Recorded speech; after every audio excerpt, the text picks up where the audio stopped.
I'm Miss Alyssa. And I'm Miss Teresa. And welcome back to another episode of our book talk. And so for June, we read A Wolf for a Spell by Karah Sutten. And so this book is about a brave wolf, a cunning witch, a rebellious girl, and how together they have to save the forest before it's too late. So, Miss Alyssa, what did you like about this book? I actually really enjoyed the book. I think a lot of it has to do with me having kind of a background knowledge of Russian folklore, but I also really like that we got 3 different narrators in the book. Okay. We had Zima the wolf, Baba Yaga, and Nadia. Okay. Which I don't think we've had that in any books we've read. No, just the 2 perspectives before. Yes. So I thought that was really neat, and it was a really cool way to tell a lot of story that's going on, that's happening in a lot of different areas. It worked for me. I liked it. How about you? Okay, so it's just a small thing, but I just thought it kind of made the book really special for me was the illustrations. Most middle grade books don't have illustrations in them, and this one did. There wasn't a lot of them in it, but every chapter seemed to have one picture that was dedicated to an event that was going on. And so it's great when you use your own imagination and you think of what the characters will look like, but sometimes it's nice to know what maybe the author and the illustrator, when they work together, what their idea is of a main character. And so, they are just black and white and gray, and I think they're just beautifully done. And so you kind of get an idea of what Zima looks like, who Nadia looks like, and the same with Baba Yaga with her crazy hair. So yeah, I really enjoyed it. I think every character is depicted at least once. Yes, I think so. Sure. Yeah, you see a lot Even of the wolves. Yeah, and so I like that about this book. It was just a small thing, but I think it gave this book just a lot of character already. You know, especially when you are going from those 3 different perspectives, I thought it helped tie the book in and keep me on track while I was reading it. Yeah, and also for me, I really enjoyed the fact that, I guess another thing I liked about the book was that we got to see the world from Zima the wolf's perspective. Yeah. Which I know isn't everyone's cup of tea, but I guess growing up, I was really drawn to books about animals and dogs and wolves especially, so I love that part of it. I thought that was a good part, and it's different than what we've seen before. All of our other characters have been human or human-like. But I guess the one thing is, I like that, but I wish there was more Baba Yaga. She was my favorite character, so I wanted to see a little bit more from her perspective. I felt like her parts were a little bit shorter, and she's just got a lot of knowledge, you know? She's 300 years old, so yeah, I just wanted a little more information. I think that's a good segue into, are there aspects we didn't like about the book? Okay, so I'm gonna go first since I was already talking about Baba Yaga. She's my favorite character. I did feel like they made her part a little bit shorter, and I would have liked to see a little bit more about her. And the parts they did have about her, I feel like sometimes within the book and the other characters, they treated her a little unfair.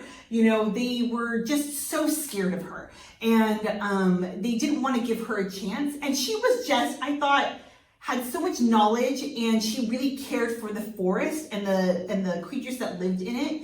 And even to an extent, the humans too, you know, she really wanted the best for everyone so that we all can kind of live, you know, in peace. And I just thought it was unfair that everyone was kind of like, oh no, Baba Yaga, she'll curse you if she just talks to you. And I'm like, give her a chance. I mean, yeah, I think that's a fair, like, she wasn't treated very well by anyone. However, I will argue that she lives in a house that is carried by chicken legs.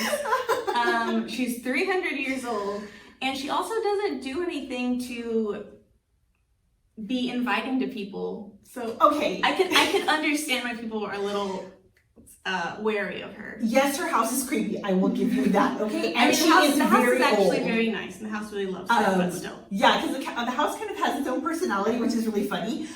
She travels in a bowl, guys, like in a little mortar bowl, and she just drags along with her knees sticking. I think that's hilarious. Her knees are sticking out. It's an interesting way of transportation. I just thought that was so funny, and there's a picture in it in the book. Yes. Okay, so true, but here's the thing.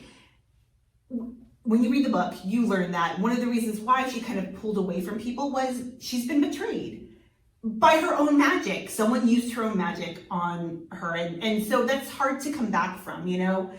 And, you know, I kind of have to give her the benefit of the doubt. Like, you know, she try to be cruel. She doesn't try to be mean, but she's gruff. She's got to protect herself and the forest, that, you know, because the forest is what gives her life, and that's her job. So that's true. And I will say, so I know a little bit about Baba Yaga, but her character, she can be depicted as like a mean, evil old lady, or she can be just like, you know, a old lady that lives in the woods and is a little eccentric, or she could just be, you know, completely neutral. Okay, and so coming from, like, I don't have any background in any Russian folk tales or anything, so this was kind of like a whole new look of like finding out who Baba Yaga was, and like the Firebird, all those little things that came with it. So I did enjoy it, but because I'm so new to Russian folk tales, I wanted a little bit more from her, and I thought they made her seem like a good person, and everyone just wasn't very nice to her. I will say my one criticism of the book, I really enjoyed the story, but I think it's because I kind of knew already who these characters were, who they could be. So I would have liked to have seen like a little bit more explanation of like how magic works in this world, who Baba Yaga is. Even the Firebird is only mentioned like for one scene, and there's a whole story there. Yeah, there's a lot of interesting people and creatures that they introduce, and some of them show up later on in the book, and some of them it's just a one-time thing that you get to meet them. So yeah, I agree. I would have liked, it was very interesting in those parts, so I would have liked to know more. Yeah. So would you read another book? I would, yes, I would. I liked being introduced to folk tales that I've never heard about and characters that I've never heard about. So I would like to read a little bit more if she does another Russian folk tale one. I would just hope for the next one that, like you said, they gave a little more information. And hopefully in the next one, they're a little bit nicer to Baba Yaga. You know, I would like to hear more. I would love to hear about her life. She's 300 years old. She's done amazing things, like... Yeah, we were talking, it'd be fun to see like the past Baba Yagas. Yes. We look at the end of the book, Baba Yaga, the name kind of just passes to the next successor. Yeah. Who's Katherine in this book. So it'd be kind of cool to see all the different Baba Yagas. And yeah, I would love that. Another it's almost idea. like a Doctor Who type thing. You know? Yes, yeah, the name just keeps going on. Yeah, just a new face. So what about you? I absolutely would. I've read a lot of adult books that are based on Russian folklore. I've never read a kid's book, and I actually really enjoyed it. And in reading about this book, I found out there's a bunch of other books of Russian fairy tales based kids books. So yeah, I would absolutely read another one, even in the same world. If you want to have a book about the Firebird, I'd be down for that. Very cool. I'd love to read that. Yeah, more information about what happens after Ivan becomes a Tsar.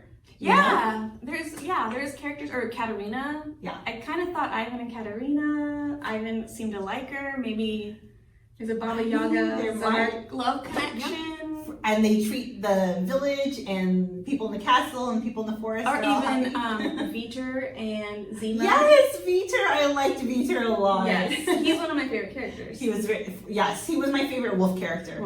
Yeah. Besides Baba Yaga. Yeah. I liked Viter. I liked, again, all the wolves. There was a lot of good characters in here. Even the bad guys were really good too. So yeah, really. Yeah. I enjoyed the book. I really liked it. I know maybe it was a little slow for you in the beginning. I did. I really enjoyed the book, but I have to admit that at the very beginning, the first half I would say was kind of slow. But like once you hit the middle mark, it like everything picks up. But I understand like it's from 3 perspectives. You have to introduce each person's situation and why they're in this, state of mind. Exactly.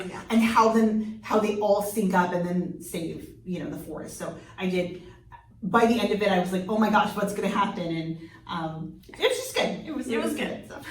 And as always, we have some recommendations for you guys if you enjoyed A Wolf for a Spell. So our first recommendation is, it's not fantasy, it's actually based on a true story about a wolf named Swift, who is a wild wolf cub who lives with his pack in the mountains. When a rival pack attacks Swift and his family scatter, Swift sets out on an incredible journey to find his family. So this is called A Wolf Called Wander by Roseanne Perry. So if you love the wolf aspect of the book like I did, check this one out.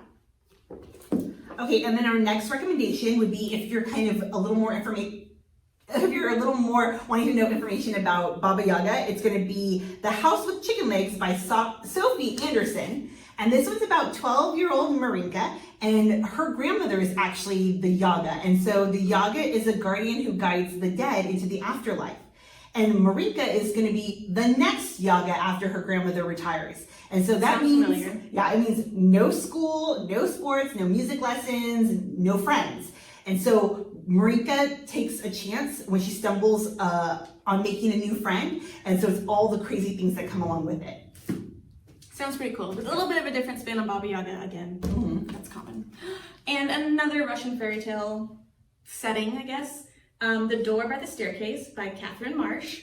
So this is about Mary Hayes, who lives in an orphanage that she can't stand. And after a botched escape attempt, she is visited by a woman named Madame Z, who appears at the orphanage and wants to adopt Mary.